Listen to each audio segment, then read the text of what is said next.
Fala pessoal, esse é uma primeira aula do nosso primeiro mini curso do canal Sapiência Oficial. E esse primeiro mini curso, né, é o Sapiência Pocket 00. Basicamente eu vou estar falando sobre cosmovisão, divulgação científica e criacionismo. Vou estar dando uma resumida em cada uma dessas três aulas, vou estar definindo o conceito, explanando um pouquinho e também recomendando um livro ou mais livros para vocês se aprofundarem nos temas. Claro que ao longo da produção de conteúdo no nosso canal e nas outras plataformas nossas também, a gente vai estar aprofundando mais cada um desses conceitos, explorando mais a aplicação de cada um deles, exemplificando, compartilhando notícias que se relacionam e por aí vai. Basta que vocês nos acompanhem.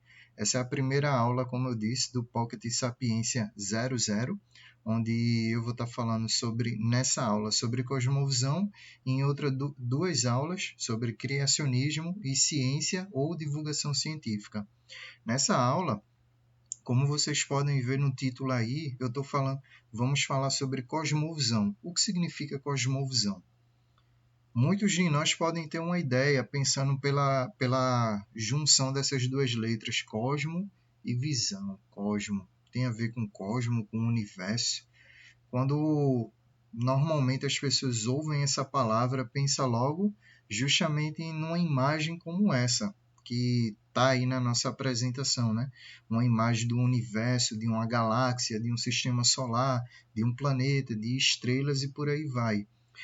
De certa forma, a palavra cosmovisão e o conceito se relaciona com isso, mas é bem mais amplo do que somente uma imagem, bem mais amplo do que somente pensar no universo, nas estrelas, nas galáxias e por aí vai.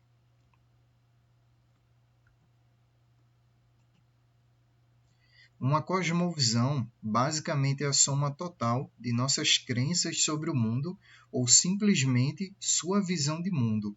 Cada pessoa, seja em qualquer lugar do planeta, terá um modo de ver o mundo que é único, que irá guiar suas decisões no cotidiano. Ou seja, basicamente uma cosmovisão não é a soma total das crenças e das ideias e dos conceitos que a pessoa tem sobre o mundo, mas de uma forma bem resumida, é a visão de mundo que cada pessoa tem. E essa visão de mundo é algo muito particular e muito único para cada pessoa. Cada pessoa no mundo vai enxergar o mundo, vai enxergar a realidade, a sua própria maneira de ver. E como um exemplo que a gente costuma usar muito esse exemplo, né, quando se fala sobre cosmovisão, é o exemplo de um óculos. Quando a gente coloca um óculos, a gente passa a enxergar melhor o mundo, ou se o óculos estiver arranhado ou embaçado, a gente enxerga tudo arranhado ou embaçado. Tanto que até um tempo atrás eu usava óculos, mas meu óculos passou do prazo, né, um pouco, e também começou a se arranhar, ficar embaçada, dificultar a minha visão das coisas ao meu redor. Tanto que passou a ser melhor eu não usar o óculos do que continuar usando e vendo as coisas embaçadas, vendo o arranhão do óculos quando estava olhando para alguma coisa. E como vocês podem ver no exemplo dessa imagem, colocou-se o óculos para enxergar melhor a realidade. E também dentro desse exemplo de óculos, existe a analogia com os óculos coloridos. Por exemplo, aqueles óculos que o pessoal usa para ir para a praia, modelos usam e tudo mais. Tem óculos com diversas cores. Um exemplo recente relacionado a isso é o pessoal que é daltônico, que usam óculos especiais para enxergar as cores, especialmente a relação verde e vermelho, né? E também quando eles usam esse tipo de óculos, eles enxergam as cores mais vivas, especialmente por terem essa pequena deficiência ou falha, né, na sua visão. Mas é interessante que quando você pega um óculos, por exemplo, que a lente é vermelha, tudo que você enxergar ao seu redor vai ser vermelho. Se você pegar uma lente de um óculos que ela é verde ou azul ou amarela, marrom, enfim, outras cores, de acordo com o óculos que você estiver usando e a cor dessa lente que você estiver usando, você vai passar a enxergar a realidade e o mundo ao seu redor de acordo com a cor dessa lente, de acordo com esse óculos que você está usando.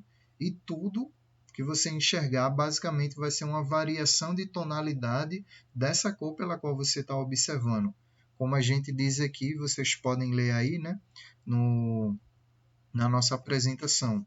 E a cor com a qual você interpretará toda a sua experiência visual e por meio da qual você toma decisões, segundo as tonalidades daquilo que você vê. São os seus óculos coloridos que você usa, mesmo que não saiba que está usando. Todo mundo, todas as pessoas adotam e têm uma cosmovisão. Ainda que elas não tenham consciência disso, ainda que elas não parem para pensar nisso, mas todo mundo enxerga a realidade de acordo com a cosmovisão. E uma cosmovisão vai sendo formada ao longo da vida.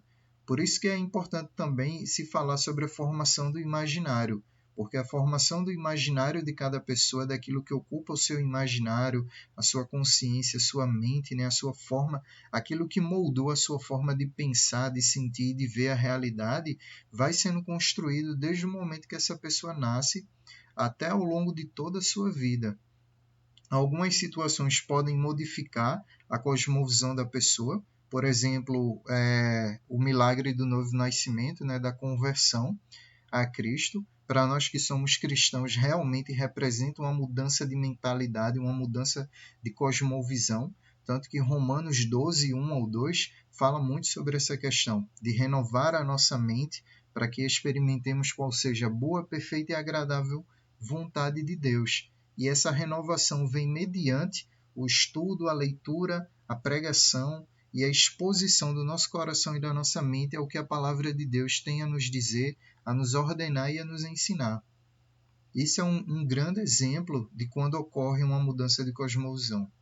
Mas, basicamente, cosmovisão é isso, pessoal. É a nossa maneira de ver o mundo, de enxergar o mundo. É a visão de mundo que cada pessoa tem. E tem uma frase aqui, uma citação de um autor chamado David Nobel, autor do livro que vocês podem dar uma lida e darem uma pesquisada nesse livro. Basicamente, ele resume cosmovisão como a estrutura a partir da qual vemos a realidade e damos sentido à vida e ao mundo. É qualquer ideologia, filosofia, teologia, movimento ou religião que fornece uma abordagem abrangente para a compreensão de Deus, do mundo e das relações do homem com Deus e o mundo. É interessante quando ele coloca essa questão, né, ideologia, filosofia, teologia, movimento ou religião, porque essas são maneiras de se manifestar uma cosmovisão.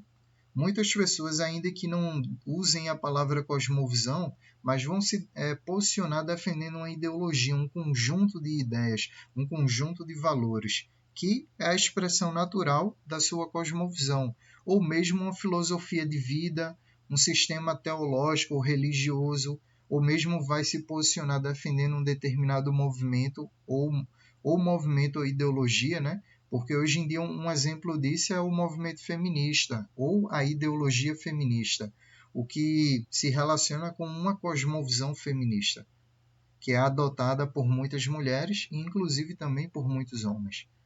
Então é muito importante, ao pensarmos sobre cosmovisão, a gente ver como ela pode se manifestar nos nossos dias e como usamos palavras que acabam funcionando como sinônimos da cosmovisão.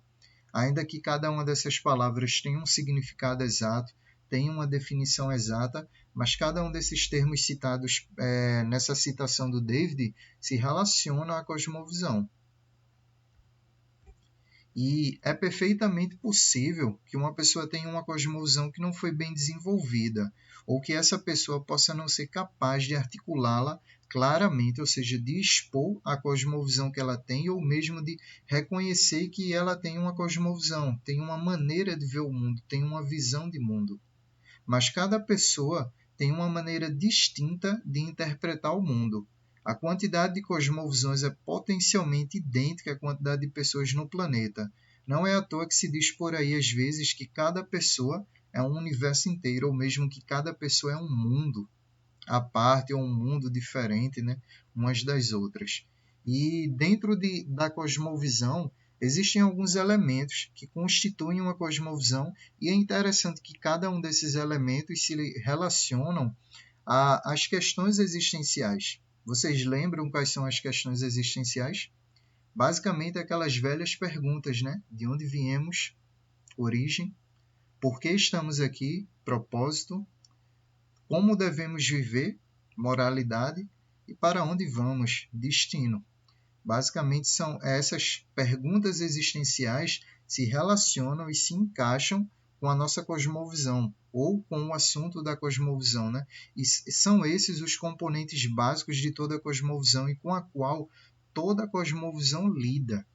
Ou seja, não importa se a pessoa tem uma cosmovisão bíblica e cristã, ou se ela tem uma cosmovisão de outro sistema de crenças, valores e ideias. Toda a cosmovisão vai lidar com essas questões, essas questões existenciais e fundamentais, e vai responder essas questões de alguma maneira. E o primeiro componente, ou o primeiro constituinte de toda a cosmovisão é justamente esse ponto, né? De onde viemos. É o primeiro ponto, a origem. Qual a origem de todas as coisas? Qual a origem do universo, do mundo, dos seres humanos, da vida? Qual a origem da minha própria vida? De onde eu vim? Qual o histórico da minha família? Qual a minha ancestralidade? De que cidade eu sou, onde é que eu nasci, quem são meus ancestrais e por aí vai. As cosmovisões sempre nos dizem, explicitamente ou implicitamente, de onde viemos. Por exemplo, as cosmovisões seculares dependem de alguma forma de evolução de moléculas para o homem e para a vida como um todo, e até também abrange um pouco a teoria da evolução, até mesmo para o universo, para o funcionamento e o surgimento de sociedades e por aí vai. Cosmovisões não seculares ou religiosas já tendem a proceder de uma outra forma. Falam da origem de todas as coisas em Deus ou em algo minimamente transcendental. Então, basicamente, cosmovisões religiosas e não seculares vão partir ou responder à pergunta da origem, de onde viemos, a partir da existência de um Deus ou de uma entidade sobrenatural ou de deuses, espíritos e por aí vai. E cosmovisões seculares vão responder à questão das origens a partir da teoria da evolução, por exemplo. Ou mesmo responder que o nada originou tudo e tudo existe por nada e no final a gente vai deixar de existir por nada e para nada. Mas basicamente o primeiro constituinte é esse, a origem, de onde viemos. E o segundo é o significado ou propósito. Por que estamos aqui? Qual é o significado da vida? Qual o propósito da minha existência? Por que eu estou aqui? Qual o sentido de viver?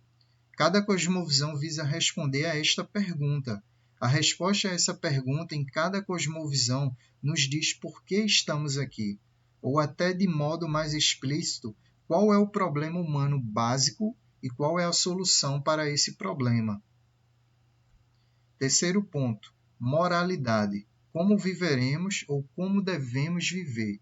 Nesse terceiro ponto, cada cosmovisão também tem uma visão distinta da bondade e da moralidade. A ética cobre áreas como o bem maior, se a moralidade é objetiva ou subjetiva, o que é certo e errado, e recompensas por fazer o bem ou julgamentos por fazer o mal. Aqui entra também a visão sobre o próprio ser humano, com uma certa perspectiva do que fazer, enquanto parte da humanidade. Questões de como conhecemos essa moralidade, epistemologia, também cabem aqui. Ou seja, basicamente esse terceiro ponto e constituinte de toda a cosmovisão, ele trata da questão de como devemos viver e do que é certo e errado. Em cada cultura, em cada povo, em cada região do planeta, né? Em cada país, existe uma cosmovisão, existe um sistema de valores e de crenças que acaba definindo o que é certo e errado. Mas se formos observar num contexto mais amplo de mundo, né, e de diversas culturas, sempre existem valores morais que são absolutos e universais, que são vistos pela maioria das pessoas, ou praticamente todas as pessoas, como algo que é certo e algo que é errado. Isso é uma questão que a gente vai explorar em outros vídeos sobre valores absolutos morais, ou valores absolutos, valores morais e por aí vai. E o quarto e último ponto é o destino, para onde vamos ou estamos indo.